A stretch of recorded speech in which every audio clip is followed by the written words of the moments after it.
हाँ, अभी रिद्धि सिद्धि की बात हो रही थी रास्ते में।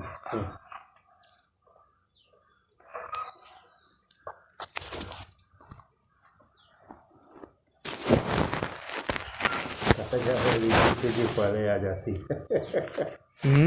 रिद्धि सिद्धि पहले आ जाती है। रिद्धि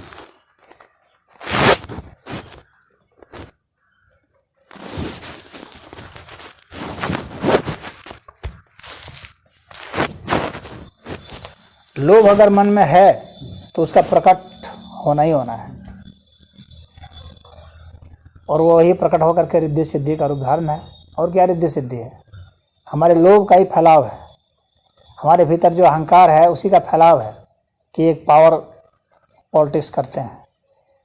आम लोगों के कल्याण के लिए कोई राजनीति करता है तो वो बात तो समझ में आती है, लेकिन स्वयं हम उसमें आगे बढ़ जाएं वो ठीक नहीं है। नेल्सन मंडेला ने कहा था कि वास्तविक नेता वह है जो कि जनता को नेता बनाता है, जो खुद नेता बनता है वो वास्तविक नेता नहीं है।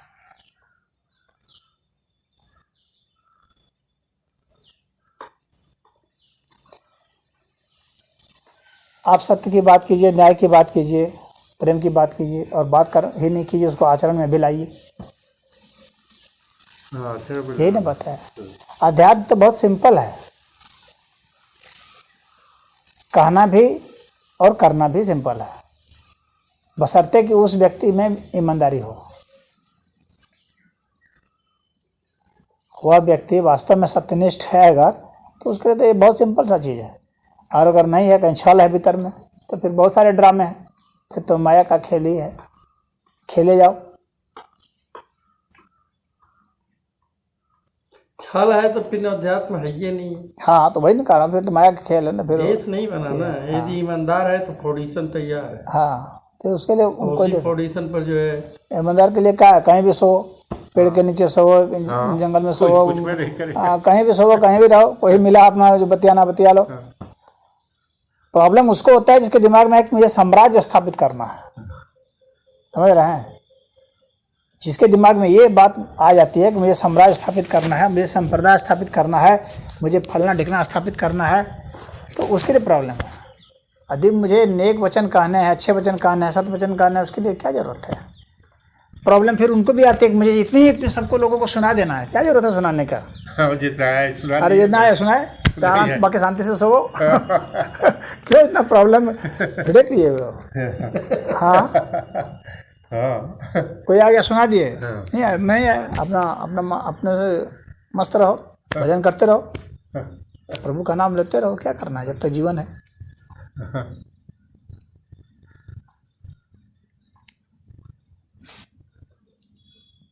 दिमाग में इतनी जो है आतुरता, इतनी खुजली ठीक नहीं ना है। ये तो ये भी एक बेचैनी का ही पहचान है। तो दिमाग में खजुली, जब हमको संसार से राग है तो खजुली पैदा हो गई। हाँ है? और क्या, जब खजुली पैदा होगा तो बेचैनी होगी। हाँ, तो फिर अब खोजेंगे, ढूंढेंगे जा करके, एजेंट रखेंगे। मैं तो ऐसे ऐसे लोगों को जानता हूँ, साधुओं को, जो एजेंट भी रखे हुए हैं, पैसा देते हैं उनको, जा करके ऐसे ऐसे कहो, ऐसे ऐसे ले आओ, बका के फुसला के, मतलब तमाम तरह के माया जाल रच रहा है। ज्ञान देते हैं उसको। ज्ञान तेरे पास है क्या कि दोगे, लेकिन मतलब भरमाने के लिए कि हम ज्ञान दे रहे हैं।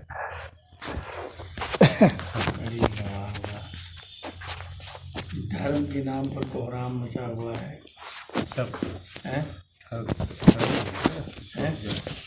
धर्म के आड़ में ठग रहे हैं। और ये कोई आज का नहीं है, ये युगों युगों से है, और ये रहेगा ही रहेगा, ये रहेगा ही रहेगा, जान लीजिए। बस इसका काट सिर्फ जो है ना, सिर्फ इसका काट है कि सब लोग शिक्षित हों, और शिक्षित किस तरह से, विज्ञान से शिक्षित हों, ऐसा। और ये संभव नहीं है, सबको विज्ञान में शिक्षित करना संभव नहीं है। नहीं ऐसा है कि प्रकृति है। जब तक मनुष्य में लोभ है तब तक मनुष्य फंसेगा, मैंने ये देखा है। तो जब तक लोग है, एक व्यक्ति जो साइंटिस्ट है ना, मैंने देखा है कि वो अभी फंस जाता है। एक व्यक्ति जो साइंस का बहुत अच्छा टीचर है, वो अभी फंस जाता है, अगर उसको लोभ है तो, यदि मोह है तो, हाँ, तो वो फंस जाता है। इसमें इसमें महाराज ऐसा है कि सब तो प्रकृति के अंदर में है ना, प्रकृति के अंदर में ही सब है ना। तो ये प्रकृति के अंदर में ही ना सतरतम है, ये गुण है ना। तो जब ये गुण है तो वो गुण तो रहेगा ही, प्रकृति के द्वारा ही उत्पत्ति है और पतन भी है। जीव जगत में आता है, प्रकृति के द्वारा आता है, फिर जाता है। तो आने जाने का काम तो प्रकृति ही एक साधन है और प्रकृति गुणवान है। अब प्रकृति का गुण है, जैसे रूप है, रस है, गंध है, शब्द है, स्पर्श है। अब काम क्रोध लोभ मोह द्वारा वो संचालित है। तो अब इन गुणों के द्वारा जो है जब कोई संत महापुरुष से भेंट होगी उनकी ब्रह्म विद्या के अनुसार जब वो चलेगा तो कुछ वो पाएगा, और जब पाएगा तब अपने गुणों को सीमित कर सकता है। उनके बताए हुए मार्ग पर चलेगा तब, नहीं तो गुण तो हावी ही है। तो लोग कहाँ जाएगा, ये तो गुणों में आता है ना। तो ये तो किसी को चपेट में ले लेगा। इसीलिए कुछ लोगों के पास क्या होता है कि लॉजिक पावर बहुत बढ़िया होता है, तो रैशनल थिंकिंग करते हैं, कार्य कारण के संबंधों को देखते हैं और विज्ञान के तथ्यों को देखते हैं। और ऐसा नहीं कि कोई कुछ भी बोल दिया तो मान लेंगे, अंधविश्वास में नहीं चलते हैं, उसको अपने तर्क की बुद्धि पर कसौटी पर कस के देखते हैं। लेकिन ऐसे लोग जो ऐसा भी करते हैं, मेरा ये कहना है, वे भी जब मोह में फंसते हैं, मोह में जब आ जाते हैं, जैसे उदाहरण के लिए मेरा कहने का यह मतलब है, जैसे पढ़ा लिखा है, खूब है, विद्वान है, सब कुछ है, लेकिन उसको बच्चा नहीं है समझे। अब वो क्या करेगा कि अब उसको जो कहेगा वही सुनेगा वो। क्यों? वहाँ अपना तर्क बुद्धि वो अपना ताक पर रख देगा वो। या जैसे कोई बीमार है, कोई बीमारी ठीक नहीं हो रही, सब ने डॉक्टर ने जवाब दे दिया, तो अब वो सोचेगा किसी तरह से, वो डेस्परेट है, किसी तरह से मेरा ठीक हो जाए जैसे भी हो। तो उसके लिए उसको जो भी कहा जाएगा उसको वो करेगा। तो इस तरह से क्या होता है कि उसकी जो रैशनल थिंकिंग है, उसकी जो वो बुद्धि थी, जो इन जो विपरीत परिस्थितियाँ उसके सामने आई थी, ये परिस्थितियाँ नहीं होती तो वो सही तरह से सोच पा रहा था, सही निर्णय ले पा रहा था, उसकी वह निर्णय लेने की क्षमता कुंठित हो जाती है और वह भी फंस जाता है। वह भी ऐसे जो गुरु घंटाल लोग हैं उनके चक्कर में फंस जाता है। वो कहेगा कि हम ठीक कर देंगे, हो जाएगा, तुम्हारे यहाँ बच्चा तुम हो जाएगा, तुम्हारे को तुम्हारा वो हो जाएगा, तुम्हारा रोग ठीक हो जाएगा, तुम मुकदमा जीत जाओगे, तुम चुनाव जीत जाओगे, हाँ तुमको ये नौकरी मिल जाएगी, फलना ढेकना, ढेर सारे जो भी हैं। तो हाँ, तो अब वो उनके चंगुल में फंस जाता है। जबकि वो सामान्य रूप से वो व्यक्ति अगर ऐसे बात करेंगे तो बहुत तर्कपूर्ण बात करेगा, हाँ, लेकिन जब उसको अपना जब प्रॉब्लम आता है उस वक्त जो है उसका वो सब ब्लॉक हो जाता है, उसकी बुद्धि कुंठित हो जाती है और वो फंस जाता है उसमें। वहाँ पर उसकी थिंकिंग, लेकिन जो उस विपरीत परिस्थिति में भी जो अपने बुद्धि को सही रखता है, विवेक को अपना बरकरार रखता है, इसका मतलब है कि वह वास्तविक पात्र है, वह व्यक्ति पात्र है आगे जाने का अध्यात्म में। अन्यथा ऐसे सिर्फ महज जो है, हम लोग अगर ये औपचारिक जो विज्ञान की शिक्षा दे देंगे उसको, और व्याकरण की शिक्षा दे दें और फलना ढिकना की शिक्षा दे दें, तो वो चंगुल से नहीं निकल सकेगा। उनके जो बहुत मायावी लोग बैठे हुए हैं ना, उनका चंगुल बहुत तगड़ा है, उनके इतने एजेंट हैं, और इसका सम्मान होता है, इसका एक अलग विज्ञान, अलग साइकोलॉजी होती है, भीड़ की साइकोलॉजी अलग होती है। 50 आदमी 100 आदमी जब इकट्ठे हो जाते हैं ना, तो उनकी जो सम्मिलित ऊर्जा होती है ना, वो इतनी हावी होती है कि एक आदमी की जो रैशनल थिंकिंग है उसको भी वो कुंठित कर देते हैं, क्योंकि उनको हाँक करके ले जाते हैं। वही लड़कियां बता रही, उसके विरोध में खड़े होने में बहुत ताकत चाहिए। वही लड़कियां बता रही थी हमारी, कि हमने कहा कि हो सकता है एक गलत आदमी 100 गलत आदमी हो जाए तो उसको भी गलत करा देगा। नहीं 100 एक सही आदमी हो हाँ, काट और पड़े थे। 30 आदमी गलत है तो उसको भी गलत साबित कर सकते हैं। हाँ लड़की अखबारी कल ही हमसे बातचीत हुई। हाँ कर सकते हैं भाई। सभी लोग कहने लगे यही ठीक है, यही ठीक है, यही ठीक है, तो वो क्या करेगा? चुपचाप बैठ जाएगा, क्या करेगा? जब भाई उसका कोई समर्थक ही नहीं है तो वो क्या करेगा? वही से बतिया रही, वो चुपचाप बैठ सकता है या तो वो विरोध करे। उसकी भी पूछ कब होगी? जैसे कि मान लीजिए उसने कोई चीज़ कहा और उसका कोई समर्थक नहीं है तो उसकी तो पूछ खत्म हो गई। लेकिन हो सकता है कि आगे जब वो मर गया तो आने वाले समय में कुछ लोग ऐसे हो जाएं जो कि नहीं भैया वो ठीक कह रहा था, तो वहाँ से उसका समर्थन शुरू होगा। लेकिन भैया जीते जी तो उसने गाली ही खाई, गाली तो खाई। हाँ जीते जी तो नकारा ही गया। दिया उसको। हाँ टीचर गुरु पूर्वक कह रहे थे कि बोल दिया कि जो सही है वो सही रहेगा, उसको कुछ नहीं कोई कर सकता, गलत नहीं कर सकता। तो उठ कर यही बोल दी। तो कहा कि ऐसे तुम कैसे सोच ली? नहीं वो गलत तो सिद्ध नहीं हो गया उससे वो, लेकिन इतना जरूर हो गया कि उस वह जो है चुप हो गया, उसका प्रसार नहीं हो पाया और गलत लोग हावी हो गए। गलत सही तो जो है वो तो सही तो है ही अपनी जगह पर, परंतु अब वो बेचारा चुप ही ना हो गया जब सब लोग उसका मुंह बंद कर दिए। हाँ एक कहावत है कि अगर एक ज्ञानी की बात छोड़ दीजिए, अगर 1000 ज्ञानी भी बैठे हुए हैं ना और 4 ही आदमी हैं और सबके पास तलवार है तो 1000 ज्ञानी वही बोलेगा जो वो 4 आदमी बोलेगा। वो भी कहेगा बोल ये बात सही है कि नहीं, बता सूरज है कि ये पेड़ है? कहेगा कि ये पेड़ है। पेड़ है? सूरज है कि? बोलो सूरज ने तभी गर्दन काटेंगे। हाँ सूरज है बोलेगा। ज्ञानी क्या है तेरा ज्ञान? तलवार के सामने ज्ञान खत्म।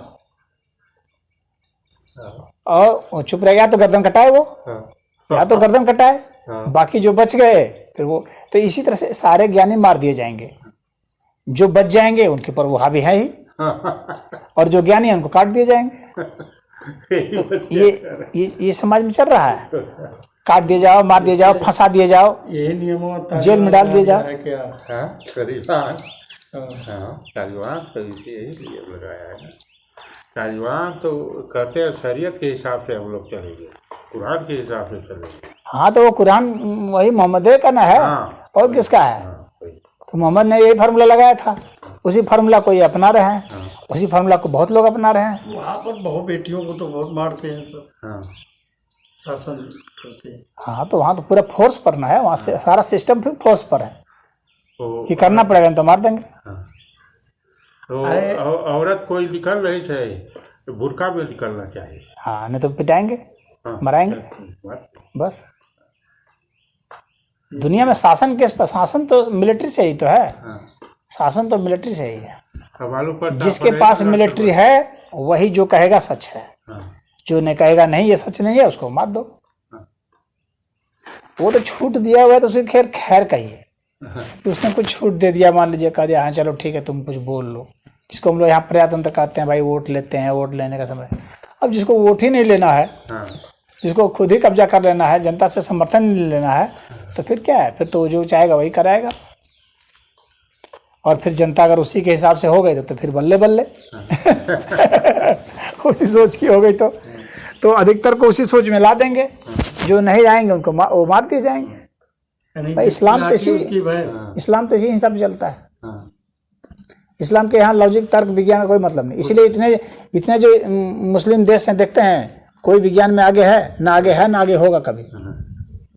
आगे की तो बात दूर रही, वे लोग तो हर समय पीछे की ही सोचते हैं। हर समय वो गधे के जमाने में जाना चाहते हैं, वो गधे पर ही चढ़ेंगे, बड़ी बड़ी दाढ़ी बढ़ाएंगे, उसी तरह उसी तरह से साफा बांधेंगे, उसी तलवार लेकर के घूमेंगे।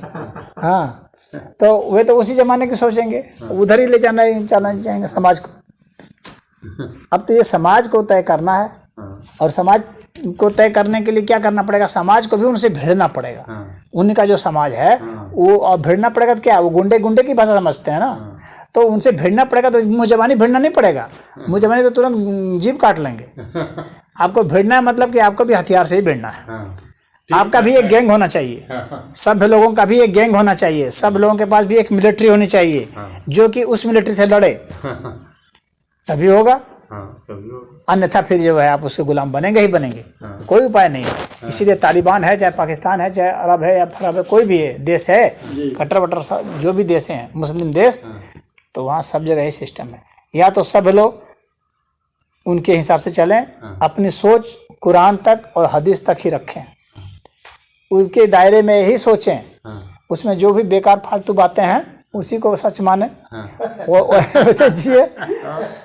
हाँ, या फिर अगर सोचते हैं कि नहीं मैं भी आज़ाद होकर के सोचूंगा, जो गलत है गलत कहूँगा, जो सही है सही कहूँगा, तो फिर आपको लड़ाई मोल लेनी है।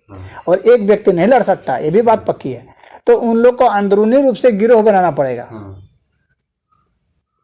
अंदर अंदर खाने से एक संगठन बनाना पड़ेगा, और वो संगठन वो ऐसा हो जिसके पास मिलिट्री पावर हो, फोर्स हो, क्योंकि लड़ाई तो वहाँ सिर्फ मिलिट्री से ही होगी, वहाँ सिर्फ हथियार से ही लड़ाई है। इस्लाम में और कोई चीज़ से लड़ाई नहीं है, बाकी सिर्फ आपको मिलिट्री से लड़ाई है। आप लड़ सकते हैं तो ठीक है। हाँ, या फिर एक दूसरा उपाय भी है, एक उपाय है जो मैंने सोचा है, वो दूसरा उपाय यह है कि या तो आप टेक्नोलॉजी में इतने एडवांस हो जाएं, इतनी आप अपनी तकनीक को अच्छा कर लें, आप कंप्यूटर टेक्नोलॉजी में इस सब इतना आगे चले जाएं कि वहीं बैठे बैठे कंप्यूटर से ही जो है सब ये खुराफाती लोगों का, बदमाश लोगों का दिमाग बदल दें। लेजर तरंगों से। हाँ, तब सही हो जाएंगे। चीर कर सका, क्योंकि वो विचार से ही ना है, तो आप वहीं से लेजर तरंगों से वहीं से उसका विचार बदल दें। आपके पास हो या तो वो तकनीक हो, माइंड में कोई भी जो स्मरण शक्ति है उसको डिलीट कर दें बाहर से ही, उसको पता भी नहीं चलेगा। ये तो सबसे अच्छा चीज है। तो या तो आपको इतनी तकनीक आगे हो हासिल करनी पड़ेगी, या तो फिर हथियार उठाना पड़ेगा। इस दो के अलावा कोई तीसरी बात नहीं है। हाँ ठीक करिए, बैठे बैठे कुल बदल जा, ऐसे झगड़ों न करे के पड़ी। हाँ हाँ, लेकिन इससे आपको विज्ञान में बहुत आगे जाना पड़ेगा। हालांकि इस पर रिसर्च हो रहा है। अच्छा, विचार को कैसे काबू में किया जा सकता है, इस पर शोध हो रहे हैं। विचार को कैसे पढ़ा जा सकता है बाहर से मशीन से ही, और उसको कैसे तोड़ा मोड़ा जा सकता है, कैसे हटाया जा सकता है, डिलीट किया जा सकता है, कैसे नई चीज़ जोड़ी जा सकती है। हम अपनी बात जो सोचते हैं उसको मुंह से बोल के नहीं, बल्कि अपने विचार तरंगों से ही भेज दें उसको। अरे भाई, बोलना ना पड़े, कोई बोलना नहीं पड़े, और नज़दीक होने की भी जरूरत नहीं है, वो कहीं भी हो ऐसे कर देंगे, बस उसके दिमाग में वही बात आ जाएगी। अरे जब वो तकनीक आ जाएगी तो आप बदल सकते हैं, तब तो मुसलमानों से छुटकारा हो जाएगा मुसलमानों का। तब तो मुसलमानों से बच जाएंगे। मतलब कि जो आज़ाद ख्यालात के मुसलमान हैं, वे ऐसे दुष्ट मुसलमानों से बच जाएंगे। और नहीं तो वे नहीं बचेंगे, वो तो उनसे पिटाएंगे ही। और खाली वही पिटाते तो भी कोई बात नहीं थी, जो गैर मुस्लिम है वे भी तो पिटाते हैं। खूब पिटाते।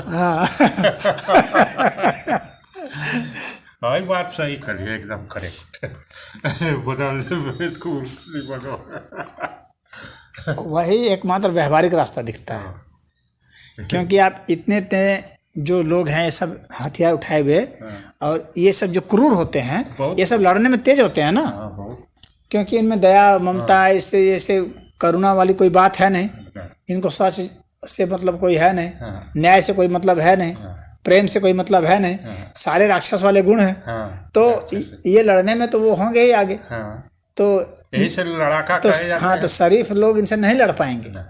हाँ, बहुत बड़ी फोर्स चाहिए शरीफ लोगों की, तब जाके लड़ सकते हैं, नहीं तो नहीं लड़ पाएंगे। ये टेक्निक में आगे हो जा, शरीफ टेक्निक में आगे हो सकते हैं, तो साइंस टेक्नोलॉजी में आगे हो सकते हैं, तो उसी के जरिए वे उसको बदल सकते हैं, काबू कर सकते हैं। और हथियार से लड़ करके तो नहीं हो पाएगा। उनके पास तो पढ़ाई, विज्ञान ही एक हथियार है शरीफों के पास। तो शरीफ जो है अपने उस हथियार पर जोर दे, हाँ, उस क्षेत्र में लगे और उससे इनको बस में करे, तो सही हो जाए। हाँ, तो उसमें अभी हमको लगता है कि बहुत देरी, 100-150 बरस लग सकता है। हाँ, वैज्ञानिक तो हमेशा लगा ही है कुछ न कुछ। हाँ।